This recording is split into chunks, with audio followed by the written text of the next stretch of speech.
So now we turn to this idea of, guarding one's privates within marriage. Before a young man gets married in our times nowadays, they've watched a few movies here and there before they made tawbah and they became religious. And they have this idea of what love is and what marriage is. And, brothers come up to me all the time, brother, man, I gotta get married, man. As though like in their head, once they get married, all their temptations are just gonna poof, disappear. And life is gonna be bliss and we're gonna read Quran together, And, it's gonna be just a spiritual experience, right? And there's this fantastic view of what marriage really is. Those of you that are married are probably not even laughing right now because they're like, what? Because, what is he talking about? Because you don't even remember feeling that way, right? So, yeah, it's many a times you do run into a brick wall because what is shown to us about marriage, our idea of marriage, especially the modern mind, whether Muslim or otherwise, the modern idea of love and companionship and a man and a woman together, the idea of it is basically the same as dating. Okay? And dating means you have all the fun and when things get difficult, you walk away. That's what dating is, right? So what we actually, when we think of marriage, men, brothers and sisters even, when they think of marriage, they're thinking of the aspects of marriage that are like dating. But there's a lot more to marriage than dating, right? There's the bills, and there's the chores, and then you have to learn to live with another person, which is very difficult. You do things your way, she does things her way. And now there's a towel hanging the wrong way, or the toothbrush is in a different place, or, there's too little sugar in your coffee or something, or little things start adding up and in the beginning, I love her too much, I'm not going to say anything, I can handle this. But a couple of years later, it starts piling up and you're like, again with the sugar, and it starts adding up. Now this doesn't happen in dating because you're tired of this girl, move on to the next one. Or she's tired of you, I think, I don't want to deal with your smell anymore, I'm out. It's just walk away from it. But marriage is a serious commitment. And the terminology used in Quran is very strong. Al-Muhsanat, Al-Muhsinin. The Muhsin, the Ihsan, in Arabic, it's the word used for putting someone inside a fort, like a military camp. The idea of that is there are enemies outside. Once you're inside this military facility, you're safe, right? So women are described as women, are females that have been put inside the camp of protection. And who's protecting them? The husband is. From everything, from sadness, from difficulty, from shamelessness, in terms of ignorance, he's protecting them, he's giving them an education, he's protecting them in every single way. And the one who wants to get married, Allah describes him, muhsinin ghayra musafihin. They are people they are men who have the intention of bringing women into this fort, into their protection, to start families, not just to get their desires out. غَيْرَ مُسَافِحِينَ. Musafih is someone who has hormones overtaking him. That's why he wants to get married. That's it. Right? So Allah changes our mindset about marriage. But if you marry for the right reasons, then you will have a healthy relationship with your wife. If you marry for the wrong reasons, and the wrong reasons are, I have hormonal problems, that's why I want to get married. And that's it. You know what? You're going to have a miserable marriage and you'll never be satisfied. And many of you learned this the hard way already. Because the intention was all messed up. The intention has to be to start a family, to please Allah subhanahu wa ta'ala, to increase the good in society.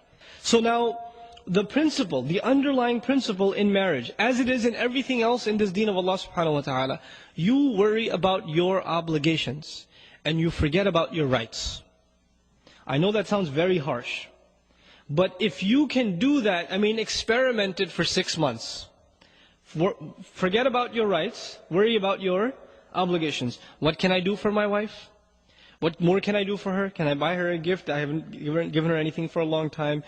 If she makes a mistake, pretend like she didn't even make it, right? وَإِن تَصْفَحُوا وَتَغْفِرُوا تَعْفُوا وَتَصْفَحُوا. Tasfahu means cover the page. When you cover a page, you can't see the previous page, right? So if your wife makes a mistake, you pretend like you don't even see it, right? Instead of bringing it up and again with this, So you cover her mistakes, and you go out of your way to fulfill your side of the obligations. You go out of your way to show sabr and compassion and overlooking, and even the hurtful comments, you don't respond to them except with a smile, etc., etc. You go out of your way to do your part. Because when you start expecting You expect certain things from your wife. She should take care of me. I have physical needs. I have psychological needs. She should give me company. She should be nicer to me. She should smile when I come home from work instead of frowning at me all the time and reminding me what groceries I didn't do or what laundry I forgot to finish, right? She should be nicer to me. There's always these expectations in your head. And you know the believer, who does he expect from? The believer expects from his Lord, right? Because everyone besides Allah subhanahu wa ta'ala will disappoint your expectations.